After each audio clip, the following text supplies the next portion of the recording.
Hello, everyone. I'm with David Wright today. He's a composer, performer, band leader, tea driver, cat lover, many things. Happy to have you here, David. Thanks for the conversation, and I'm looking forward to it. I last saw you in April when you were organizing the Boston Progressive Jazz Festival. What's the story behind that whole situation? I hope I didn't just cause some peaking. Thank you for having me here, Amog. Yeah, the Boston Progressive Jazz Festival, we started out um, between Ali Tahir and I. We started last year, 2024, I guess. Wow, yeah. As a way to get a couple bands on the bill that we really liked. It was all of our friends' bands. So it was our friend Nico Malinowski, their group NMQ. It was my big band at the time, the NJO. It was Ali's group, the Thick Orchestra, which was a metal metal band with a horn section and string quartet, and then Pavlo Zvekic's group, Voodoo Baby Aliens, who you've interviewed, and it was like, let's do a bill that's more heavy jazz, more metal, more kind of progressive rock jazz. And we had a lot of fun with it. It was a bit stressful. We we had to put down a lot of money for it.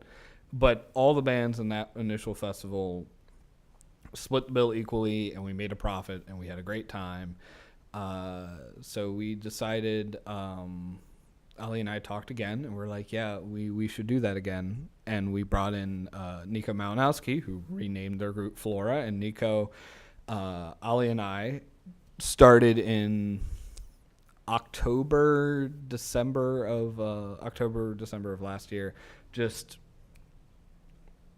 planning it, meeting every week, planning out stuff, tracking down stuff, setting budgets, and just going at it. And that's kind of how that came about. And yeah, we had a pretty good year this year. Do you have anything specific you want to ask about it, or you want me to just keep rambling? Yeah. Well, you mentioned Pavlo.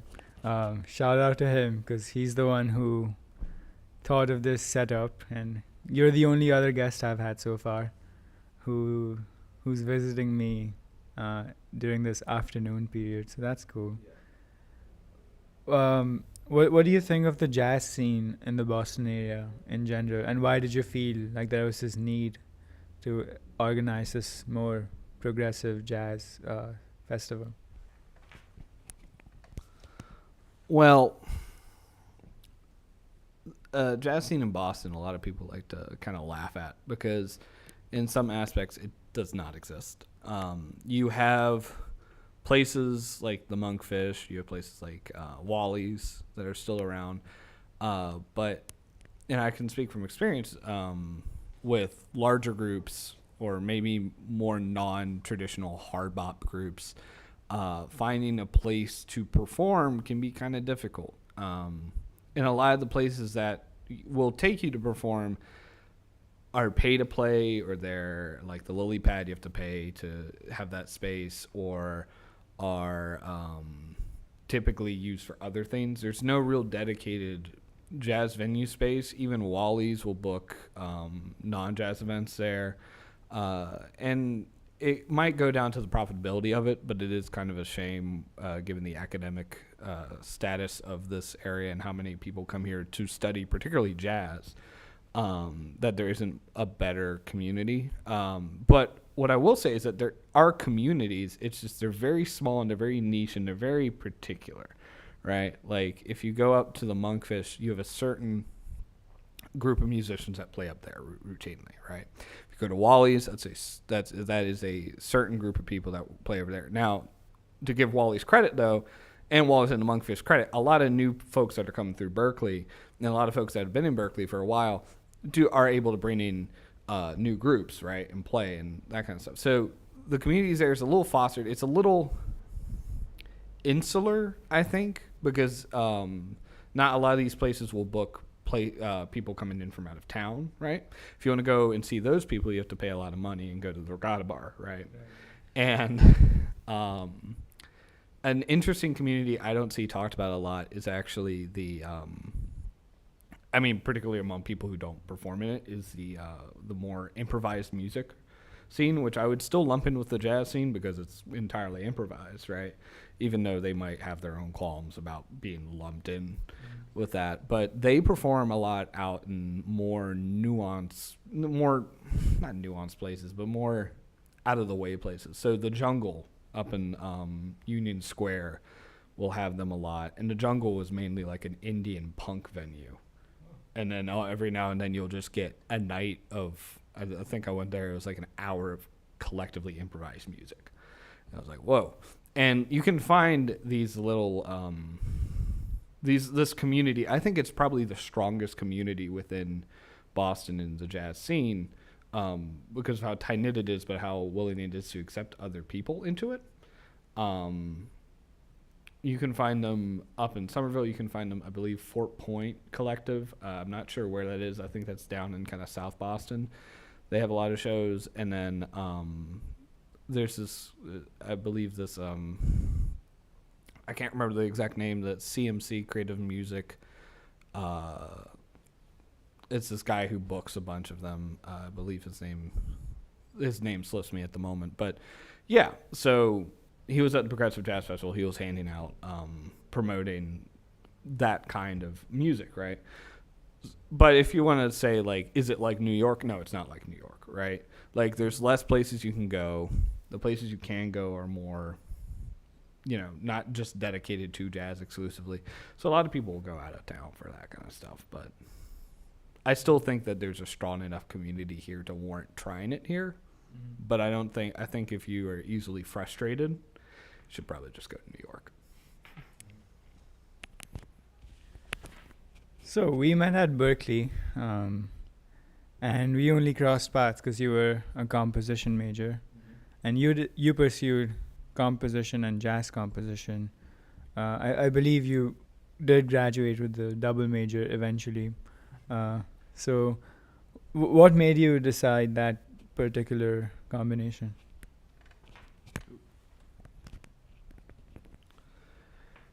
Anyone who knows me really well will know that I have certain gripes with the way that the jazz composition department is run. So I'm not going to get into that.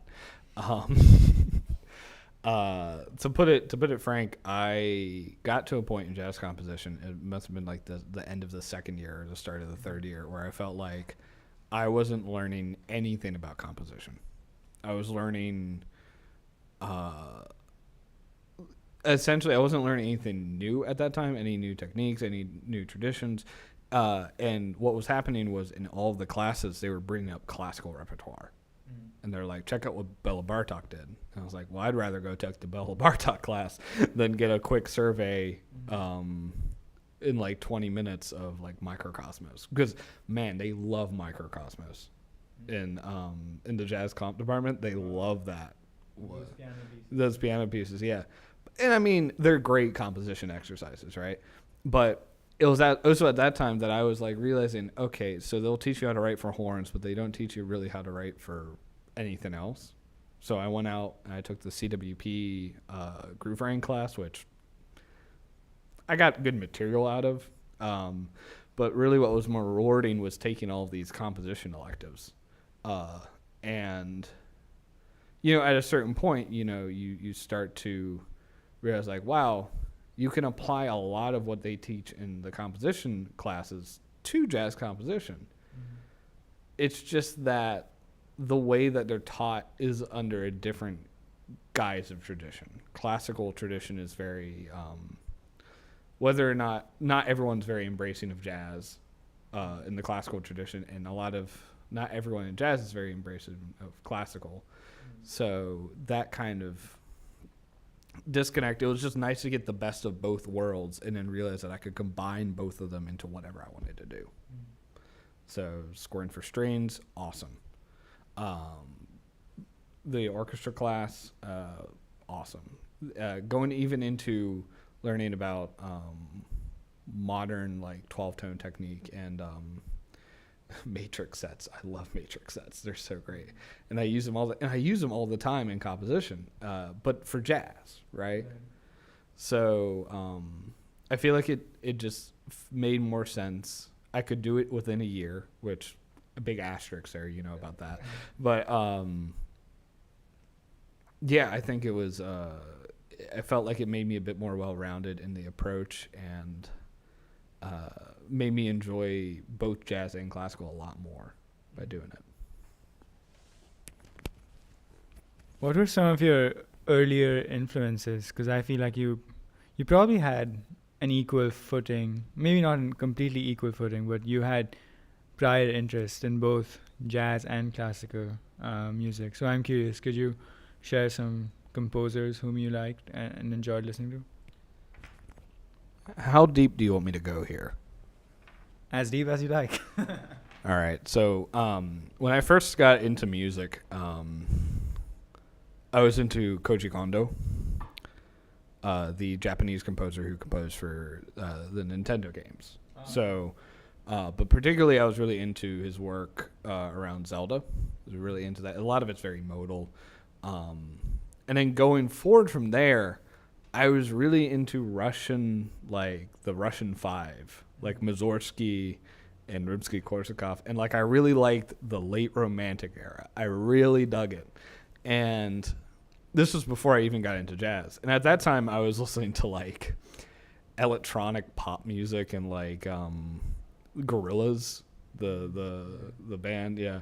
So because I grew up, my dad raised me on like late 1980s, 1990s, and early 2000s hip hop and rap, and so I was really into that kind of stuff. And then so anything with a kind of a groove to it, and then of course Russian late Romantic music is quite metalistic, it's quite like boom boom boom. So into that, and then what it went to was I got really into when I started looking into jazz. I started getting really into Herbie, but particularly Headhunters, and then earlier, but not like his like hard bop stuff, but like Mondishi and early Weather Report and all these like 20-minute long jam songs that were all like around.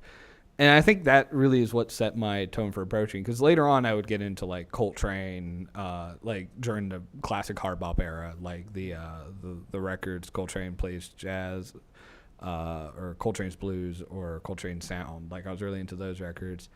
And then Weather Report all throughout of it. I really just locked into the jazz fusion thing through high school. So really coming in, I think the biggest influence when I came into Berklee, though, was the biggest. You texted me his name Ron. You're like, who's that guy again? Don Willis?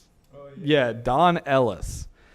My friend showed me Don Ellis when I was a senior in high school. He was kind of a crate digger, and he had found Don Ellis. And Don Ellis is particularly the Montreux record, which was like the last great Don Ellis record before he died, is this third stream masterpiece, in my opinion. And like people are going to listen to it and be like, this isn't classical or this isn't jazz. And I'm like, yeah, because it's like, it's in between. It's him with like a horn section, a string section, like three percussionists. It was so self-gratuitous for a musician or a composer to have all these instruments at their disposal, and it was so 70s. They were dressed like Star Wars, like all of them were like in white suits, and and I came into Berklee inundated with loving Don Ellis and loving how it was complicated music but with the groove, and like complicated but simple. So like you'd be like, there's so many different time signatures here, but they would all work, and they never felt unnatural, and they never felt like, oh, I'm listening to something in 9/4 or 7/4. It's like, no, this just, I can move to this, right? Mm-hmm. And yeah, so that's what I came into Berklee with. nowadays everything kind of shifts around a lot. I'm really into Ethio stuff, but I can keep going because I listen to a lot. If I had to name my top classical influences, I go probably Ravel, Gershwin, Messiaen, and actually I'd probably say that's probably pretty strong. Bernstein is up there sometimes, but I like Borodin and Mussorgsky, of course, but like those are like the big ones. And there's like Shocker, jazz guy likes Ravel, but and then for jazz, composition wise, Don Ellis, Thad Jones, Mary Lou Williams, and I could Oliver Nelson. I could keep going. Charles Mingus is like one of the biggest for me. Can't believe he didn't come up first. So yeah, there you go. That's my rant on that. Were there any particular composers you really got into solely because of your experiences at Berklee? So I remember you mentioned Unsuk Chin once, and that's the kind of name that I feel only comes up if you're more in the academic, classical, contemporary world. So I'm curious if you have some names along those lines. And it's not, in my experience, it's not always the music that really impacts me. It's also just their manner of thinking and approaching composition, approaching music. So I'm wondering if you have some influences like that.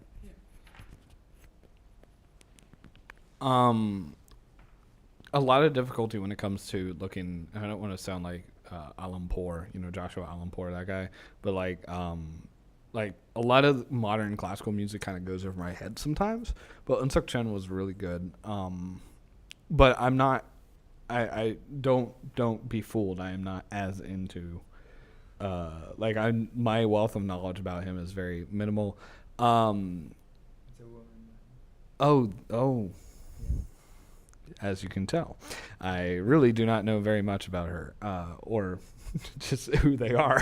like I listened. It was a cello concerto I listened to, and I was like, this is wonderful, and I was like, yeah, because it was one of those rare moments. Because a lot of the time with very contemporary academic stuff, I am a person who is stuck in conventional notation because I am frustrated with myself because I know I can convey everything I want to with conventional notation, and I'm a very particular person about it. So if I was to introduce like non-traditional notation into it, it would have to be for like a really good reason. And so yeah, the people out of going to college that I really learned to love, I already mentioned Messiaen, who I was completely unaware of before coming to college, and particularly the I can never say it correctly, but it was the piece that he wrote for his wife that was played by the Boston Symphony. Yeah, Tarangalila, or yeah. I recently learned that that's a Sanskrit word. Is it really? Yeah, it's a combination of two words in Sanskrit. I just read about it the other day, but yeah, random fact.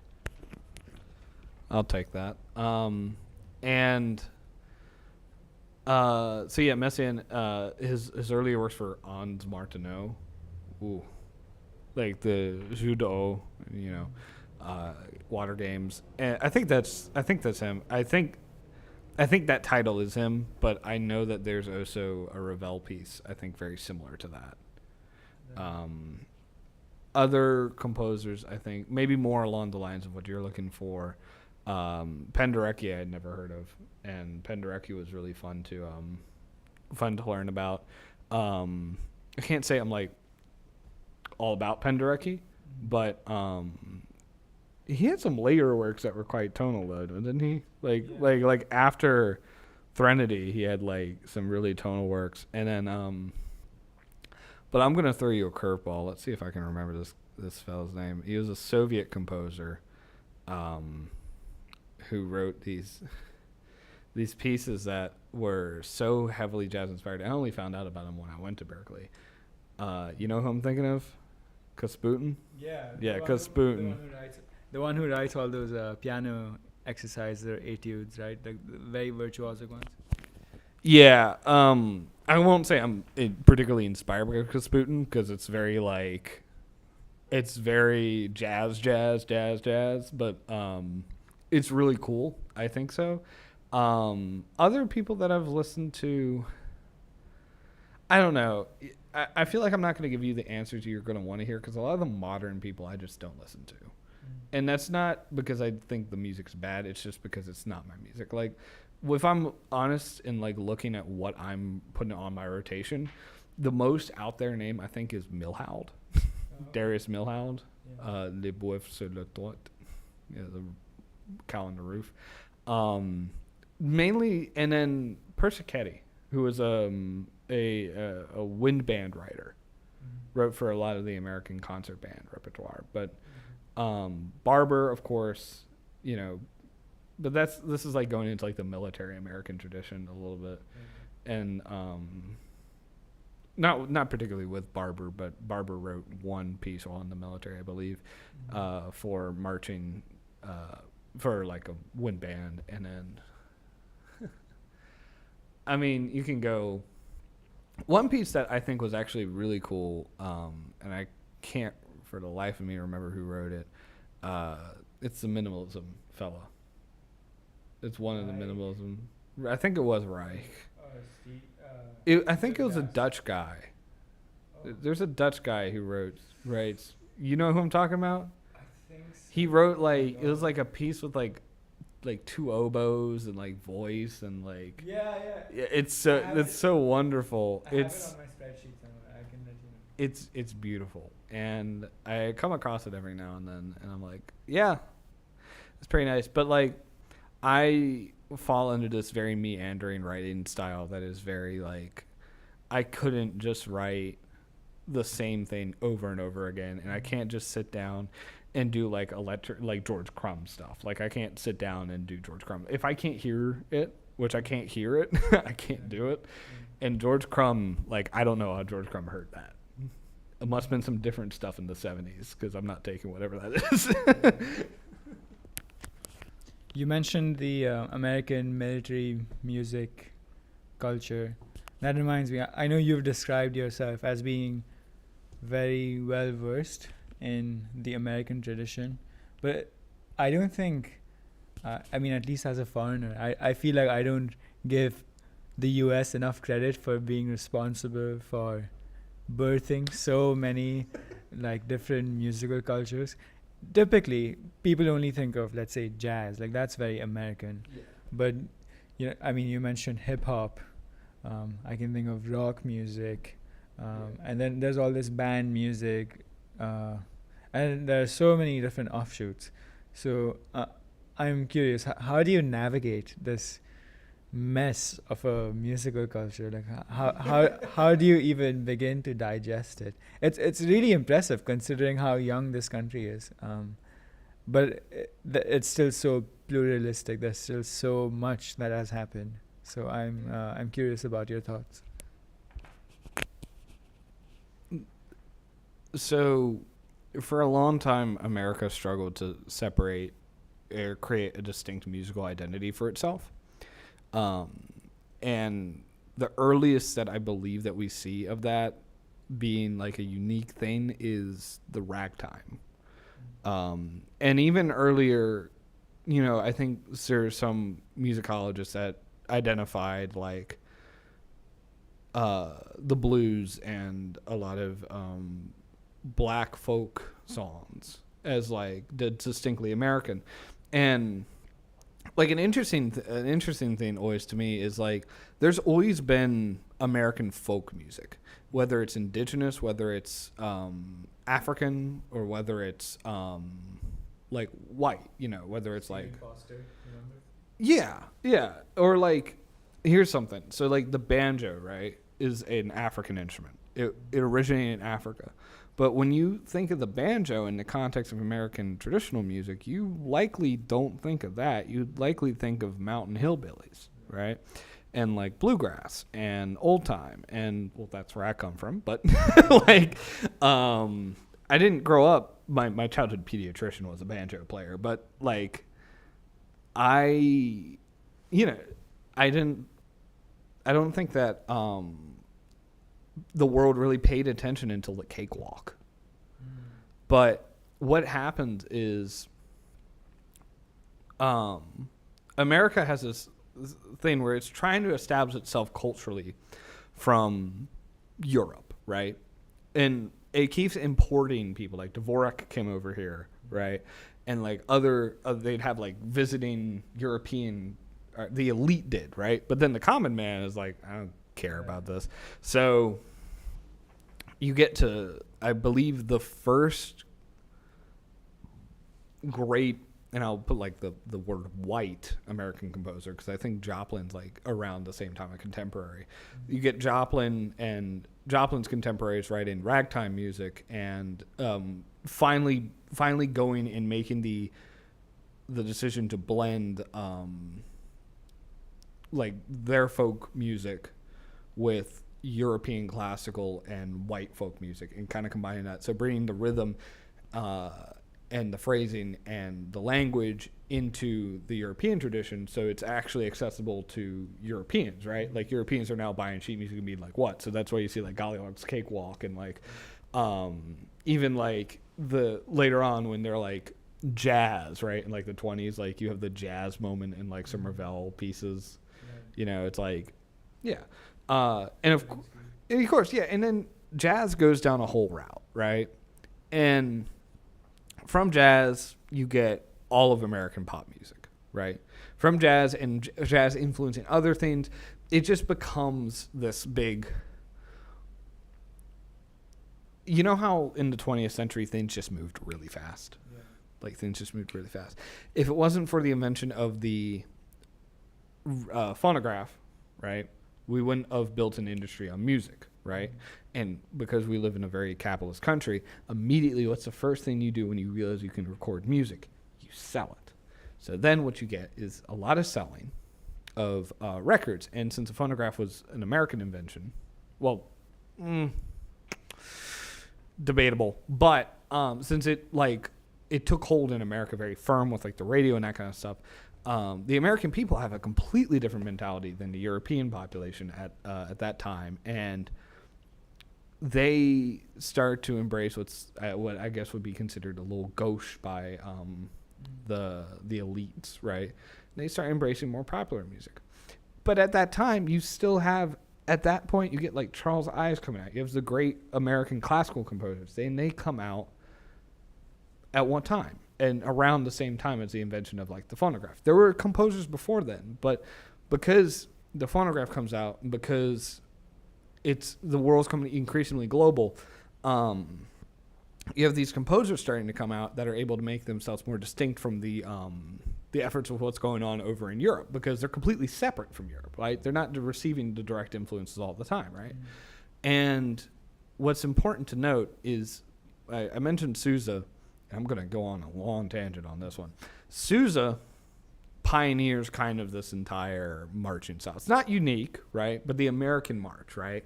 In the form they're in, right? And that kind of spreads all over the world, right? What does Charles Ives hear to influence how he writes? Do you know the story? No. He hears two marching bands playing in different keys walking past him, and there's that moment when they hear both of them, and that's what, yeah, right? So really, yes, this country has established itself as kind of a starting point for a lot of what we would consider like popular music and a lot of even classical music, right? But I think what's important to note is that this is a country that was unshackled, but like not unshackled, but it wasn't held down by any European like puritanism towards music, because even like people were opposed to like Ravel and Stravinsky and like and like even pushing on. Do you think like Steve Reich could have come out of like like Berlin? Like that wouldn't have happened. Yeah, right. And then you get it even worse is World War II, and you get formalism come back, right? And it becomes like, what is the correct type of, what is the appropriate way to do musical expression? And I'll just put this argument right here. while there was censorship in American music at certain times in the world, there was never the attempt to completely censor or completely hold up or idealize some type of music, right? There was like rock and roll's evil, sure, but people were listening to the country music, right? Or like, there was never an attempt for the Americans to go and say, look, this is our great music. So you take the composer Grieg, right? And you take the fact that Ellington recorded Grieg's Peter Gynt Suite, and the Scandinavian governments banned it because no one is allowed to mess with those works. Wow. Yeah. So why did America get that way? I duly think it's because capitalism, whether that's good or bad, I'm going to say that's about 100 years ago. It's different from today. But, there's still the exploitation of people, and, like, you can go into that infinitely. Capitalism, mass access of affordable instruments, increase in music education to an extent, the phonograph, and the fact that we had a completely different view on what music was than the rest of the Western world, which was not one of concert halls and Bach and Beethoven, right? The people who got to do that were the people who had money, and not everyone had money. So where did all the fun styles develop? Not in places that had money. There you go. You could have dropped the mic here at this moment, but yeah, that was yeah. Let's talk about your piece, 3 Acts from Perseus. It's a jazz oratorio. Yeah. I had the pleasure of being there when it was performed in 1A, 1140 Boylston Street, Berklee College of Music. Yeah. How did that come about? Why a jazz oratorio? So, I guess it should be given the context that I was given this recital, right? I was given this time. And typically what people do in my degree, it was for the jazz composition department. Typically what people do for my degree is they put up a big band and they play their portfolio pieces and they have the big band play up there too. This is a template. You can see it every time you see a jazz composition recital, right? And you'll probably see a big band, right? Here's the thing, though. My portfolio for the jazz composition department was complete before I even started their directed study. Oh, nice. Because I already put together a big band, and I already had about 2 hours of recorded material, so I was chilling. Mm-hmm. So I thought to myself, well, I'm not going to do something big band related because I thought that was silly. And so I went to my roommate at the time, this guy, Pete Doughty. Pete is of Greek descent. And I went up to him and I said, what is your favorite Greek myth? And he said, Perseus. I was like, okay. So I went and I read Perseus, and and within a night I had a story. I had kind of a rewrite, which was that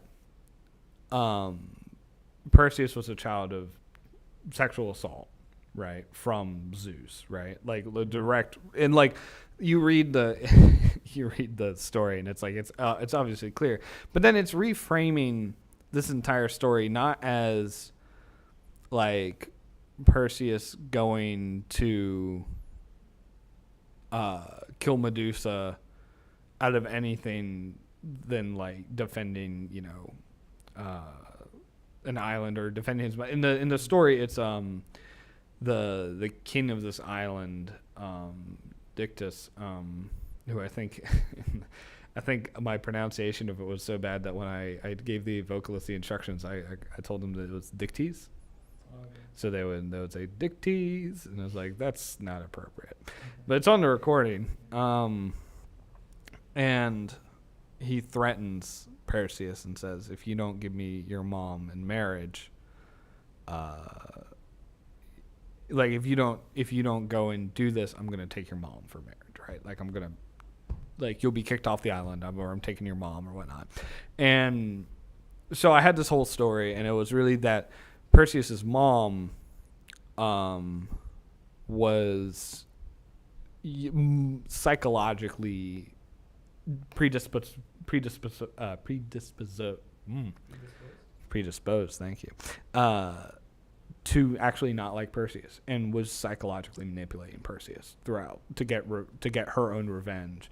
Because while it didn't get to the point where, and this is why it's called 3 acts from Perseus, because it was actually 6 acts, and I made it halfway through, and I was like, I couldn't write anymore in the time that I had. The way that it ends is he comes back with Medusa's head, and then he presents it to Dictys and or Polydectes or whatnot, whoever the king of the island is, and he turns to stone, and then finally his quest is complete, but because he's been kind of psychologically primed by his mother to view the cause of their situation, the hatred and everything, to be her father, his grandfather. He goes back to the island, kills his grandfather, but his mom follows him. And the last scene of the little oratorio was supposed to be him accidentally killing his mother, thinking that, you know, she had loved him, when in reality she had just used him throughout the entire thing. Mm-hmm. Right. And so it was like, and then, so of course I write this at like 2 a.m. And then I run into one of my friends and I tell the whole story, and they're like, what the heck? So that's how that came about. And then really what it was came up with 2 6-note chords, which were just one chord and then with 6 chromatic notes, and then another chord with the other chromatic notes, right? Just shifting the voicing. And I went from there. I figured out, I think it's ba-da-da-da-da-da-da-da. Like, I really liked that. That was my motif. And I just sprinted. I just started writing as much as I wrote the libretto in a day. Next time I do something, which I have plans to do something, not with Perseus, but something different, I'm trying to find a librettist, because I'm not doing that again. But yeah. Was the composition process different than some of your other works? Because the genre is quite different, and I don't think I've ever heard of a jazz oratorio before. So I'm curious if the writing process just seemed very different. With the exception of the overture, which is like, you know, he goes to what is it? The king goes to the oracles of Delphi and is like, I want a son. And he's like, you will not have a son, but your daughter will have a son, and your son will kill you, and your grandson will kill you. And he's like, oh no. The writing process for this was actually, you know, it's not as involved as you think. I wasn't like carefully balancing any elements that were outside of my control or anything. What it really was just having fun. I sat down at a piano. I wrote the entire overture at a piano, and then everything else was, I wrote the melody for the libretto. Like, I wrote the libretto, wrote the melody, and I would sit down and I'd orchestrate it. And I would, one thing that I tried not to focus on was function, like the harmony in a functional aspect, right? I think inherently it came out in a functional aspect because that's what I'm used to hearing, but yeah, I mean, a lot of it was like, as one of the vocalists in the performance told me, it's just very dramatic, and I was just having fun being very dramatic with it, you know. But a lot of it came down to, I just need to finish this. So I was happy when one of my friends told me, like, this sounds like you. Like a lot of people I talked to after the performance were like, "Yeah, that was something. I don't know what it was, but it was something." And I think I'm happy with that because no one could really say, "Well, that was exactly jazz," or "That was exactly." There were solos. There was like a groove. There's moments where you're like, "Wow, this is very different from what I would consider an oratorio to be." But there's a lot of moments where it's like, "What are you doing, David? Like what is that?" Right? That doesn't really fit within a classical or a jazz context. And I think we always joked about me being like the third stream guy in history class, right? So like maybe it was just me trying to be that. But the writing process really was I'd write the melody. Maybe I'd have some semblance of what I wanted to go behind it. And I would be punctuating the melody with little moments, or I would stretch it, or I'd diminuendo it, I'd do whatever. But it was always after I had written the melody. And it was never at a piano. Right? I wrote some of it in history class. Oh, wow. Yeah, I was sitting down and just sorry Dennis. Sorry, Dennis. Loved your class. Favorite class. Unfortunately I had to write. I think that might be the only performance I saw at Berklee in which you got together with both jazz musicians as well as classical musicians. So I'm curious, what's the difference like working between people who play swing all the time and can keep time really well, and with people who are, let's say, they just have a particular way of phrasing things and their sense of breath is different. How would you describe the differences? I cannot think of a single person up there that would consider themselves exclusively a classical musician. In fact, I think of the vocalists, all of them were jazz or contemporary except for one, Alex Connolly. And Alex Connolly scores video games, right? And our rhythm section was entirely jazz people. Our string section was a lot of contemporary people. I think Nikki might be the only one that I would think is a little bit more classically leaning, but none of them were, I would say, they're all very excellent classical players, but this would not have been possible with classical players. You need someone, and I've talked about this with one of the vocalists who did this is my good friend Emily. We've talked about it after the fact, and she was like, yeah, what you do requires people who dip their toes in both, right? Like, if you go in and you say, if I gave this to classical musicians, they'd be frustrated. They would not have a good time. If I gave this to people who, giving it to jazz musicians was a little better because they're a little bit more like, okay, cool, maybe, right? But my ideal setup is a person who dips their toes equally in both and doesn't really want to call themselves a classical or a jazz player. Like, that's my ideal player for these kind of things. And I mean, it helps. The real thing is, have you ever heard Trouble in Tahiti, the Bernstein? No. You want to say that? No. Okay, so Alex Mack sent me Trouble in Tahiti when I was it's a little mini opera that Bernstein wrote. It's about like a dysfunctional American marriage, right? And it's not classical, but it is classical, but it's not. And if you really want to understand what I'm saying by this, go listen to Trouble in Tahiti, and you'll know pretty much instantly, like, this is like more of a musical than it is an opera, but it's not a musical, you know? So those are the kind of musicians I'm looking for. People who play on the outskirts of the outskirts of one thing. And a lot of people can do it because it's not like I couldn't find it's not like I couldn't find a classical musician who could do that right off the bat. It's more or less the mentality of it, right? Not treating it as solely classical, right? Yeah. So the term third stream has come up a few times, and I've actually engaged with that term a little bit because Gunther Schuller, apparently it's his 100th birth anniversary or something this year. So I've read up a little bit about that whole concept, and I learned that third stream isn't just combining different styles of music together. It's not just that. It can also be a reflection of people's own legitimate involvement with multiple musical cultures, and then authentically expressing that combination, or that amalgamation, or whatever, in a genuine way. So, what do you make of that term? And is it a term you like associating yourself with?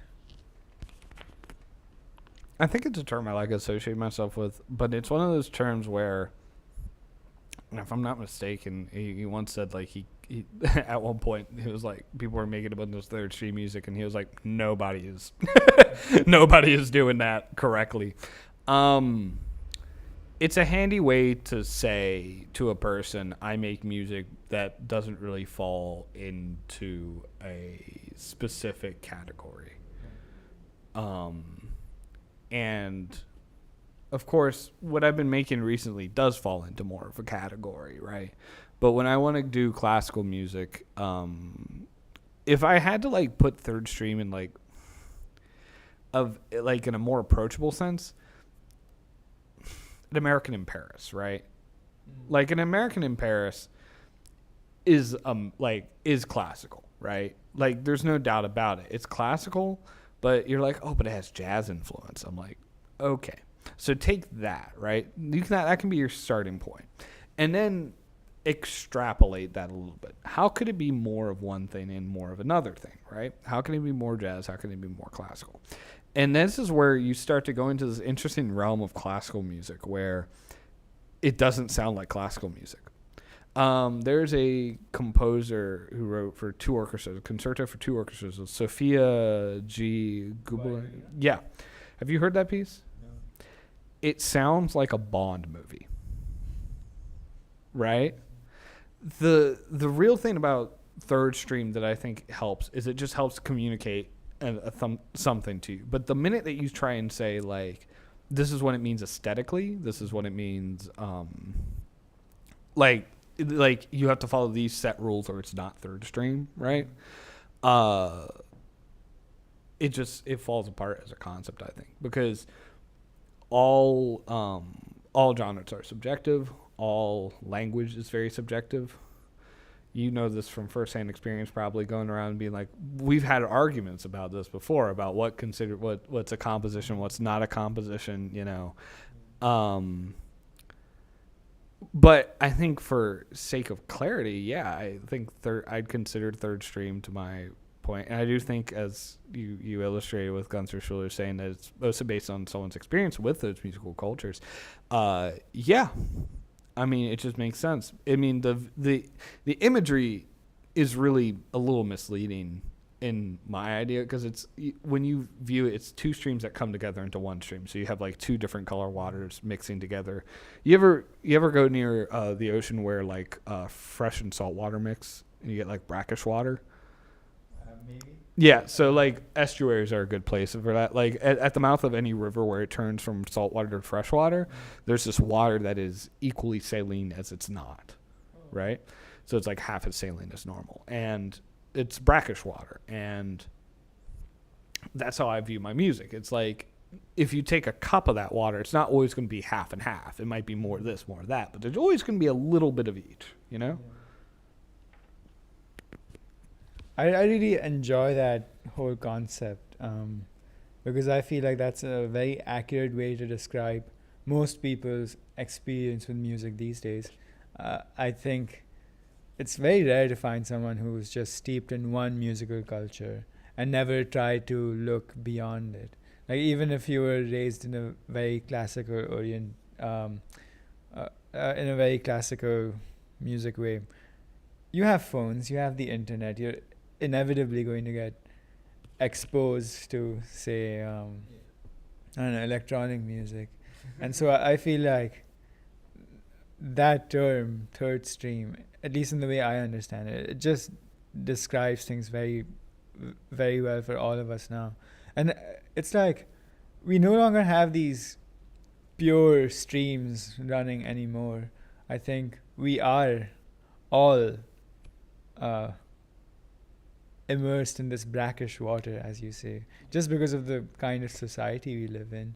Yeah, I mean, I'm curious about what do you think of that? Like, considering the kind of society you live in, like you're chatting with a guy who didn't share your upbringing, but we can still kind of relate with the sentiment of being in that brackish water, because that's just it's a very uniquely 21st century phenomenon, I feel. I was listening to some music on my way here, and I was having this issue where I was like, well, it was some Afrobeat, but it wasn't Afrobeat. Like, it wasn't like High Life, Lagos Afrobeat. It was like soul Afrobeat, but it wasn't really soul Afrobeat. And I was sitting there, I'm like, you can't cleanly put anything on it, right? And so yeah, I think that. And as you mentioned, we're from two completely different parts of the world with two completely different upbringings, and that's everyone that you've ever met. That's everyone that you've ever met. Even the people from like your own like hometown, completely different. And that's, I think, we have a tendency to categorize as human beings things into very rigid structures, and that's not a hot take at all, right? Like, just this country is like, what, Republican, Democrat, and then some people compartmentalize it a little further into four groups, and then you'll see people, they'll always try and put everything neatly together instead of like putting it on a gradient, or even a gradient is not illustrative, because sometimes colors from one part of the gradient will mix with parts that are completely separate on the other side of the gradient, and you can't just go down, right? Music is messy if you view it in the terms of adjectives. If you're like, this is a Afro-funk, minimalist dirge, you're just sounding silly. You should just play the music. And since everyone's coming to the table with something different, and even what they're coming to the table with is never the quest for authenticity often excludes the idea that what you think is authentic would not be authentic to a person maybe like 30, 40 years ago, right? It itself, authenticism, it's like, how the French try and regulate their language? Like, they have their own academy, and they're like, you can't use this word, and people just do anyway. Yeah. Nothing, I think you can make something sound what you think to be authentic, but nothing's pure. Nothing's utterly like, this is uninfluenced, and you can see that in classical music too. Like what is the classical music? Like, what is the pure, like, who do you point to and say this is the whitest classical music you can get? Or like, this is the purest, or this is the most like unaffected by anything around it, right? You can't. And should illustrate what is meant by whitest is that, yeah, all the people that you'd point to typically were like Bach and Beethoven and like Mozart. But would you even go further back? Would you go to like Joconde, and would you go to like Paradin, like where does it start? And would you not look at that as an influence from like Greek music and like Roman music? Like, yeah, so yeah, you can't have a pure stream. I think the difference is things are feeling less pure nowadays and more brackish because we get to listen to more music than any other generation in history. The ethics of that are complicated. Actually, they're not really. You don't pay the artist, that kind of sucks, right? Yeah. But the ethics of it and doesn't ignore the fact that these things are incredibly available. And you can, for the first time in history, listen to music from almost all of recorded music history from your living room. Yeah. Of course that's going to make everything so jumbled up. So it's quite fitting that you're in your tea uniform right now. I wasn't expecting you to wear this for the interview, but it makes total sense. So I know you've been working for the tea for maybe about a year now. And yeah, I feel like that's a really awesome job. But you do view yourself as a musician, but you are making a living at the moment, um, working as a non-musician, let's just say. And so many composers have done this throughout history. At least two come to my mind. The first being Martin Feldman, who, until he was like 40 something, he worked in his family's textile business. Incidentally, that's how he's probably exposed to this Oriental rug, and he based a piece off that called Coptic Light. But anyways, and then the second composer who comes to mind is Charles Ives, who he was just a different character, I guess, because I think he was a banker or something like that, but also a gifted athlete. Anyways, the point being, a lot of musicians have had these parallel lives of sorts where they keep pursuing their craft independently of their income, if that makes sense. So, yeah, what has your experience been like, and how do you view your own profession? Um, it's interesting because a lot of the time that I've worked, like I worked 3 years in retail before this, and I came into this job. I viewed it as sometimes I view it as like a failure of myself. Like I'm like, all right, well, uh, you can't make money making music, obviously, because you're not good enough or something like that. So then you go on and you're like, oh, guess you have to get another job. But I think that you can further rationalize it down to if you only do music in your life, you're not particularly going to be a good musician. Um, and like you can go, like a lot of the time, like you can enjoy performing music and you can enjoy going across the world, but if you just bury your nose in the music and ignore everything else that's around you, you don't become a fuller human being. You don't become a more experienced human being. And so when I work the T, I am able to one step back from music for a second. And I still think about music while I'm on the T. I mean, I'll drum a little bit or like I'll write down ideas, but you get to see a lot of people. You get to see people going their day-to-day lives all the time. I've seen so much. And by the way, whatever I'm saying does not reflect the official opinions of the MBTA if they ever find this in the depths of YouTube. But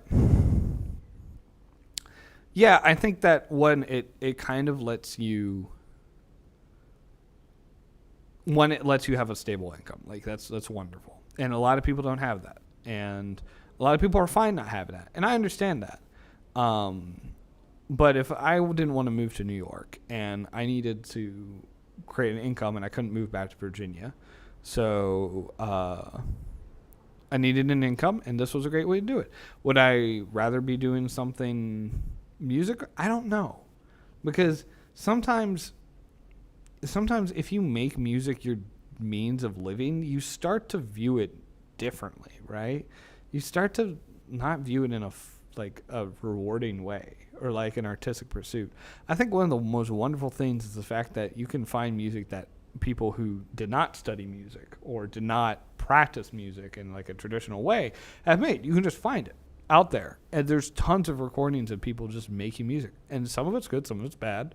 But music at the end of the day is an art. And nobody's going to care necessarily if you make your life music if your music isn't informed by your life, right? Like if your life is informed by your music, it's an insular circular thing. You're never going to have anything new.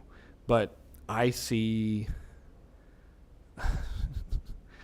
fights, I see breakups, I see two young people in love, I see people going from their job either happy or sad or just disillusioned. I have entire groups of people I wouldn't expect to find on the T at certain times, like lots of French tourists. Who knew the French liked coming here? Like I get to talk to people. I've talked to English teachers. I've talked to electricians. I've talked to people just from all over. I've had school children come up to the front of the train and wanted to look for rats in the subway, and I showed my little flashlight out and so that they could see it's beautiful because you get to see people. Not all jobs are like that, right? I'm lucky that my job is like that, right? I'm lucky that my job is dealing with people. Either if I'm like yesterday I was not having it, but like learning people, and then from that you get to just breathe and you get to admire the beauty of life, I think. Because if you're wrapped up in your art all the time and you don't decide to go out and breathe and look at a bird or something, right? You're not going to your pastoral symphony is going to suck. Like, I'm sorry. Like, if you, and like, I also think I just think in general as a person, even regardless of art, if you don't work a job that you hate at some point, right, you're not living, right? Like, there are a lot of people who are fortunate in Boston to not have to work. I know some of them, and it's not just because of for with your instance, like you can't work, like you literally cannot work, right? It's more or less just like I get to see people who have a different philosophy in life. And then so I go home and I want to write about that sometimes. I'm like, I saw this today. Sometimes I'd write on the T. I wasn't driving. I was on my break. Don't worry. But like, yeah, you can. So I'd recommend everyone to pick up a job. And people do this anyway. Like, to say that I'm unique in this, I think I'm unique because I have a full-time job, right? Like, this is, and yeah, you were surprised, but I did tell you I had work after this. So, like, I'm going to come dressed up. So I don't have to change at work. But yeah, no, everyone should have a job. Just to start out. But my plan is, like, hopefully at a certain point, I'm able to balance this fully with my craft. Like, I don't know if I ever want to truly, like, throw away the job unless, like, music becomes, like, a really big thing. But it helps you because it helps you. I don't have to worry about fees for applying for competitions. I don't have to worry about whether I'm going to make rent in the next month, right? I have a bit of a safety net. Now, not everyone's going to like that because, yeah, you'd have to be a psychopath like me to go home at 2 a.m. and wake up at 7. But I do, right? And yeah, it gives you a bit of a time to breathe. And it gives you a bit of a time to just realize that music isn't the whole world. It's just an aspect of it. And once you realize that, I feel like everyone's music is going to be way better. Because it also lets you humble yourself a little bit. You know, you're not going out like, oh, I'm a musician. I'm the big guy. It's like, no, I'm I'm a person first and then a musician, you know. That was great. I really enjoyed listening to that answer. How does being in the quote unquote real world out there, seeing more, I would say more human moments, just the less musical things out there. How does that reinform your understanding of the music world? Because a lot of these people, they probably even haven't heard of Stravinsky, or let alone like say Unsuk Chen or Don Ellis. They don't know Don Willis. They don't know what third stream is. They don't know what a 12-tone row is. And as you said, sometimes when you're in that music space, it's all you can think of, right? And it's so easy to get totally absorbed in it. But being out there, how has that reshaped your perception of the music world? I'm no longer in a rush. I'm no longer feeling like everything depends on me accomplishing something in an intellectual manner. Like, yeah, I'm sure the person next to me doesn't know Stravinsky or Don Ellis or 12-Tone Rose, but like, do I know what they're listening to? Do I know who they read? Do I like? This is another thing about it. We can't view ourselves as unique among people, because that just completely destroys. This is the way I viewed it, right? There's a lot of plumbers, right? There's a lot of toilets. There will always be a lot of plumbers and a lot of toilets, right? And the way I view it is that I'm sure there's still people who get into that business and they're like worried, right? And they're like, I'm new to this. I'm like, But, it's a trade, right? There's a lot of streets. A lot of streets need to be paved. There's a lot of ears. A lot of ears need to be caressed by the great sounds of music, right? So, like, but to view yourself as, like, I think a problem with music is that you come out of it and you assume you're the only person doing it. Not even close. And it's that realization that there's a lot of plumbers. You're not the only plumber, right? I think it's a humbling, right? Like you start to be like, okay, maybe I don't take myself that seriously, right? Like, it's very easy as artists to get very dramatized about ourselves, but a lot of us will not be remembered in the next generation. And it's like, but that doesn't mean our music's going to go away. That means that someday, right, someone is going to listen to 5 seconds of our song and remember us for 2 minutes. And that's more than most people can say, right? Our job isn't to be the center of attention or the main character. Our job, I earnestly believe, is just to create and just to see what sticks and to make note of it and treat it like a normal job. And if you're going to do music as a job, I think it's fun to be performing. You're providing a service to people, right? If you're lucky enough, I know our friend actually, Mac, he's out in Europe playing festivals, and Alex Mack, the guitarist. Not my friend. Not your friend? You never met him? That's a shame. I'll introduce you to him sometime. But yeah, he's out there performing, but he's such a deeply philosophical guy, and he knows not to just like stick his head down or act like he's like the guy, right?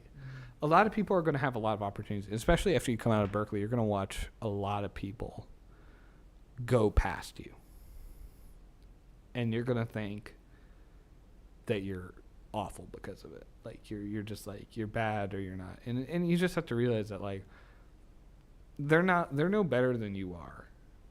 You're just making them feel better than you are, right? There's nothing really categorically where you would need to be like, oh no, this person's playing so many gigs and I'm not playing any gigs, and that makes me a bad musician. Like, are you making music? Yes, you're a musician.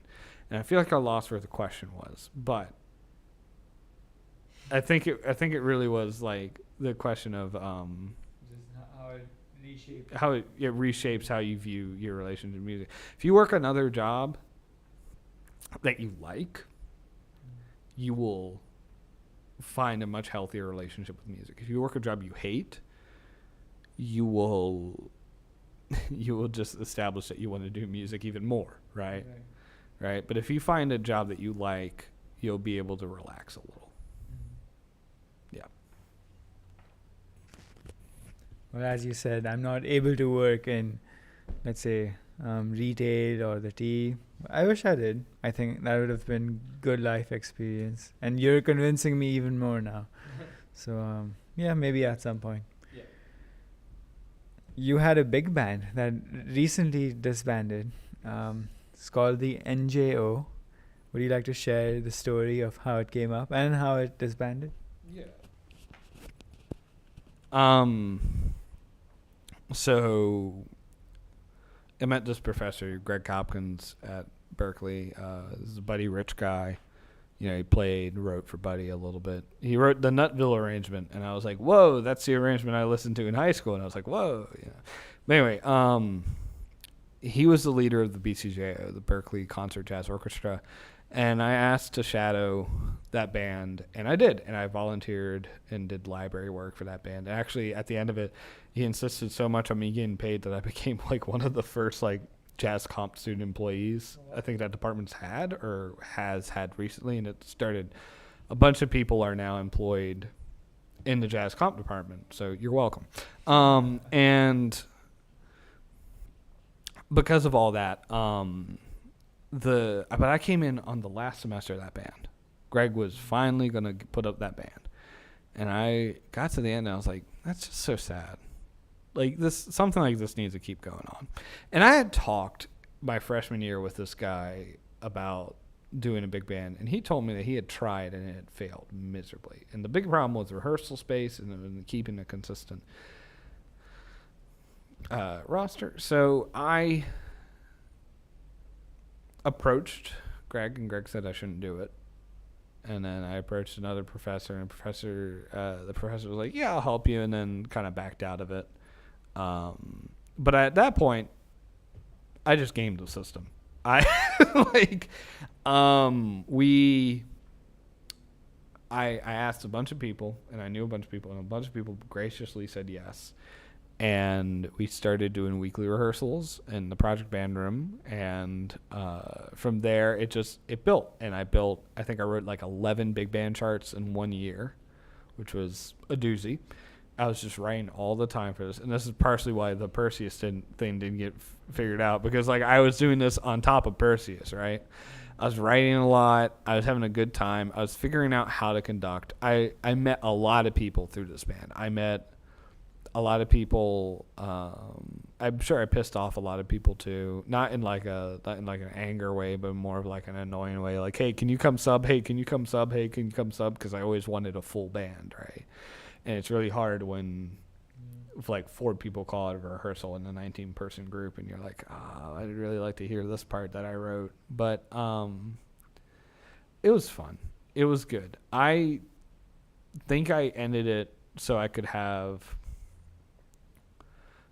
some time to breathe, but also in the future I could redefine how the band's structured. I can be a little bit more selective with who plays, and I can kind of move people in and out as I want to, because I think there was a couple times that I was like, well, I'd really like to have you on the band, but I don't have a policy of really kicking people off the band, right, unless they do something or unless I quit, right?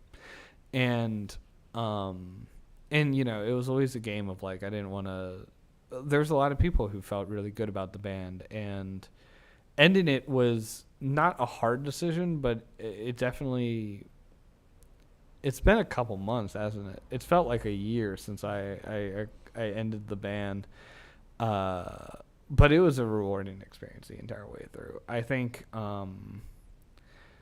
I think I think it's just the start of like what I'll be able to probably do, which is just like, it gave me a good sense. I kind of got on my high horse a little bit and decided that my way is the right way. And I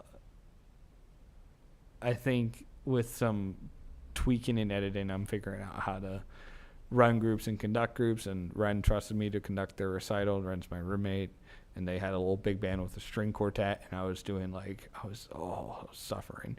But like, it opened my eyes to a lot of logistic things, and I now know how to run groups. Like, it taught me something that Berklee did not teach me, and that was 1, how to create your own opportunity, 2, how to get the people that matter, and then 3, how to organize and manage groups.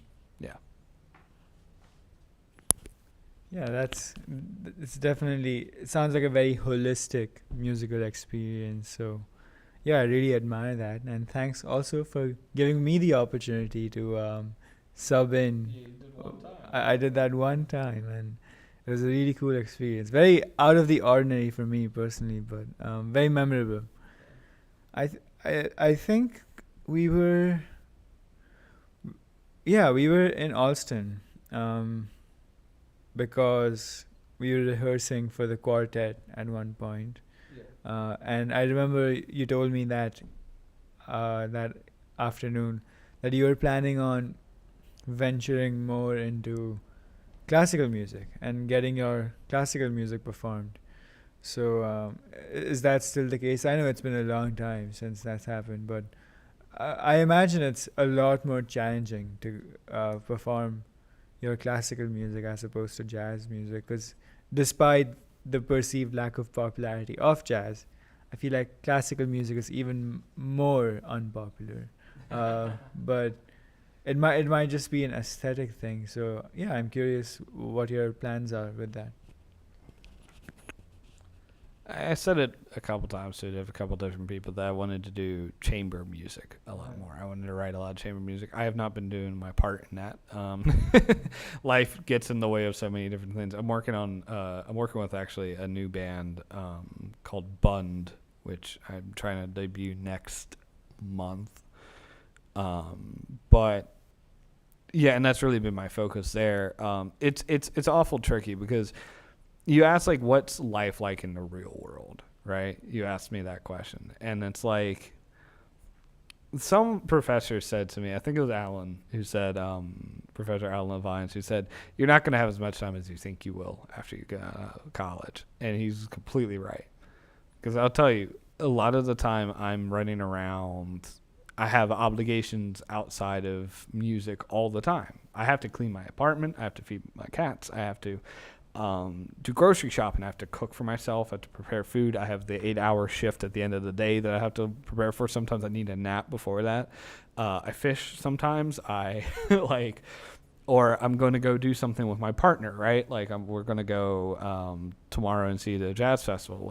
Like it's so then at the end of the day, you sit down and you're like, maybe I could write, and you're just exhausted. Or like you want to practice, and you might be able to get some practicing in, but then it gets to the end of the day, and then you're like, I didn't write anything today. And sometimes you just don't want to write. And you see, I will say the one thing that is negative about working a full-time job is you really start to lose any sense of urgency about your music.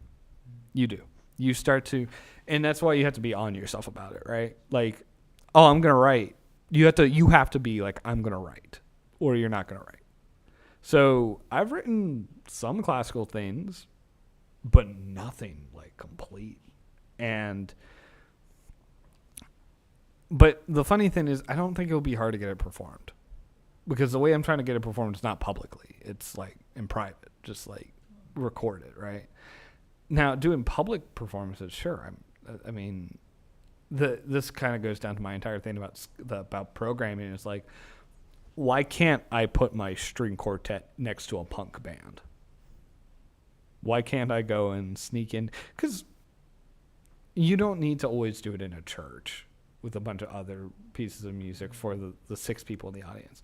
Like, you can go out and just play it. And I think this was something that was more of a difference between composition and jazz composition majors, in that jazz composition majors knew players. Composition majors did not know players. And like, so it's very helpful that I have like a backlog of people I know that I can ask. Like, I'll pay you $20. You come record my little string quartet for me. Nothing too stressful. We'll do it in an hour. I'll give you some food. You pet my cats. We'll get out of here. That's cool. Well, I'll keep an eye out for any upcoming projects. So let's move on to the fun activity. Okay. Which is, we're going to be looking at a lead sheet of yours. Okay, now let's see if I pull up this lead sheet on my phone so I can yeah, that's fine. see the fine details. Cool. So, fun activity. So the title of this tune is Indigo Flower. Would you like to tell us something about it? It was named after a flower that was indigo that I was given by an ex of mine. And that's about the most that I think it was the first time I had received a flower from a person. That's sweet, maybe, in retrospect. I don't know. Well, Depends. I mean, it's very much a song that I wrote while I was in love, and then finished when it was like words were finished, and then everything. It made more sense after we broke up, so it kind of worked out like that a little better. But yeah, pretty good. Yeah, mildly relatable. Anyways, so let's like walk through this tune. I'm actually having a hard time seeing it. Yeah, it's yeah. So that's the farm. I'll give the whole tune is I believe what is it? It's 8 plus 5 plus 4. So 8 plus 5, 13 plus 4, that's 17. I was right. Right? And it's an A kind of B and then A. So technically it's AABA in a very roundabout way, but yeah, I think we can just probably break it down by section real quick. So you want to go ahead and just like click it. Yeah. So this first little section, yeah, boom ba da da, boom ba da da, da da da da da, da da da da da, boom ba da da, da da da da, da da da da da, da da da da da. So I don't think there's anything particularly unique about the way that I structured the melody. You can clearly tell what the motif is. You can say there's 2/16 and the eighth tied to the half note, right, with a pickup, and it's the first two repeat. My main thing when I was writing this tune was I wanted to write a tune that felt through composed, and it helped having a little motif just to anchor me because I'm not too used to doing that, mainly because I don't like meandering. I like when things are very concise and very to the point. So the harmony though is where I think it's kind of fun, right? And Amog, you can probably identify immediately what's up with this harmony. There's a descending bass line. Like a chromatic descending bass line in many parts of it. Yeah, it is. And a lot of it, so kind of the big thing was using these very big hybrid chords, slash chords. So you had like a D over B flat, which is, that B flat augmented major 7, which is a very jazz thing to say. But, and then going down there and being creative with it. I think the way I wrote with it was to go I wrote the melody first, and then I wrote the descending. I wrote the bass line, so just the descending, and then I just messed with the chord qualities. So you can see the first two are slash chords, and then the next two you have just a normal minor chord followed by a flat 5 major 7 chord, and then that shape moves down. I guess precisely down, because sharp 11 is the same as flat 5. Yeah. And then E7, a little sub 5. And what's the key? Who knows? The key is actually D over B flat. That is the key. And this is something that I think about a lot, which is like scale sources. Everything, the best scale is a chromatic scale because you can do anything with it, right? And you find every scale in the chromatic scale within the Western intonation system. Yeah. You have a little quasi 2/5 in a very roundabout way, right? Where I'm talking about 4. Yeah. So measure 4. And think about this in a bit of a how do I put this? A 5-6-1. Think of it as like if you ever play like a lot of music that has like the bass line goes like 1 flat 1, flat 7 1, flat 7 1, and you can kind of see that as a little bit of an arpeggio to A flat, just like an E flat F A flat. That's very like F minor coded in a way, I guess. And then you have these planing chords again, and you have a bit of bit more slash chords, but you look at this and you're like, well, what's the function of any of this? And, well, I can show you that there's one very clear function in bar 7. Can you see that? And I want you to focus on the roots. 4, 5, 6, 7. Oh yeah, it's a circle of fifths. Yeah, it's a circle of fifths. Yeah, yeah. And you can still see that it's like it's chromatic down to a 2/5 to D major 7 without the B flat, and you're like, ooh. Anyway, let's move on to the next part. This part's fun. It reminds me, whenever you write a bridge, it should be either more busy or less busy, depending on what the first part is, right? If you have like what is it, one note samba, dun dun dun dun dun dun dun dun, and then the bridge is da da da da da da da da da da da da da da da da. Like there's more stuff. It's variety, right? So here it's just spacey all the way, and you slow down the harmonic rhythm. So you can go back probably and see that like the harmonic rhythm is like 2 chords a bar, and now click over one every bar. Yeah.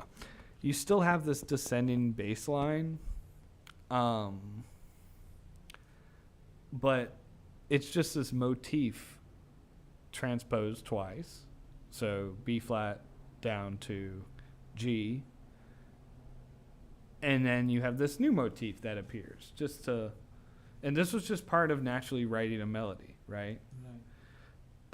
So this kind of thing.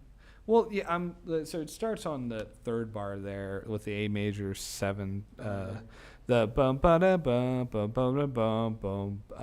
What is it? Ba ba da da da da da da da da da da da da da da da da. No 16th, and then sequence that back up. Ba ba da da da da, and then back to that melody statement from before, but the chords are different. And in this case, I do remember there being somewhat of an effort to cycle just specifically minor chords. So look, minor, minor 3rd, major 3rd, half step, up a minor 3rd, down a half step, and then resolve it. And I believe that the effort there was to find an interesting way to resolve back to that D over B flat, because I always viewed that as like the tonic chord, even though it's not a very stable chord. Do you have any questions? I just have an observation. So while you were tracing the intervallic relationships, or just the intervals between the chords, over here with the D minor 7 flat 5 and the C sharp minor 7, I think we said that descends down a half step, right? Yep. But I was just looking at the bass notes. Those still descend by thirds. Oh, yeah, you're right. Like over here. Yeah. And even here with the C minor 7 flat 5 going to the A. Oh. Like I just sort of viewed it as an A chord instead of like a B minor 7. You're 100% correct. Moog actually wrote this tune, and I'm just sight right now. No, you're 100% correct. That is what I was intending to do there. I just unintentionally kind of whatever. Yeah, that is just going down an A minor 7 chord. You're right. Mm-hmm. And then I guess the fun part is A minor and then D minor 7. Yeah. And then having it kind of a sub. You see, it's all chromatic. That C sharp minor 7 over B. It's all chromatic to resolve down to D over B flat. Yeah. The tonic chord. The tonic chord. I mean, you can see that voice leading wise if you play what B goes down to B flat, the C sharp will go up to D, the E will go up to F sharp, and then the A flat will go up to A. Well, since you're a horn player for the most part, how often do you use the piano? Because I don't know, I have my own voice leading habits, and since I only play the piano, I feel like I think about it all the time. And it's not, I mean, so do horn players. Like, they definitely resolve lines and they think of voice leading in that sense. But I'm sure you would probably agree that horn players, wind players, string players even, for the most part, they don't really have those opportunities where they can think of multiple lines resolving at the same time. So yeah, I'm curious about your relationship with voice leading as a horn player, and even like using the piano. So I use the piano for almost everything I write. I very infrequently will use the saxophone or flute as like a method for writing. Um, and maybe that's just it's preference. Maybe it's just because you can visually see everything in front of you. Oh. So we were talking about the American music. Anyway, and so when I'm thinking about multiple lines resolving and that kind of stuff, it helps being able to visualize that, and that's what the piano is excellent for. I think any musician that is working should have a grasp on piano as like the most fundamental, just to write with. But you play differently on different. Have you ever noticed you play differently on different pianos? Right, like you'll think different, like it'll feel a little nicer, and you might do things you don't normally do on other things. Like, would you rather play a Steinway or that? Depends. Yeah, like, and Well, you can't play a road sound on a Steinway. but I think that you can play. But here's it's a bit of a logical fallacy because you can write Bach on a Rhodes and you can play it on a piano, or you could write Schumann on a piano and play it on a Rhodes. Yeah, like it's just a sound, right? You can play any piece of music on any instrument, right? Like, you might just have to change some of the limitations, right, around, but like, sure, right? But with this, like, I wrote it on piano, and I could not have written it on sax because I can sit down and I can think about it, and I can just, because yeah, the melody, it's written in a way that I was voice leading, right? And the harmony too was written in a way that it was like voice ins that I was thinking of, right? And it's I don't think I could have done that on saxophone. Now, I could have written a melody on saxophone and then harmonized it other ways. But it's also a thing that I've been struggling with recently, is realizing that my harmonic sensibilities are very different from that of people who write with chordal instruments and who play piano and guitar or even accordion or violin, or any instrument that can make more than two notes at the same time, So that's been a recent challenge for me, is just trying to break out of this, like, trying to expand my harmonic, because it's not just playing on the instrument, it's also what you feel in your brain, right?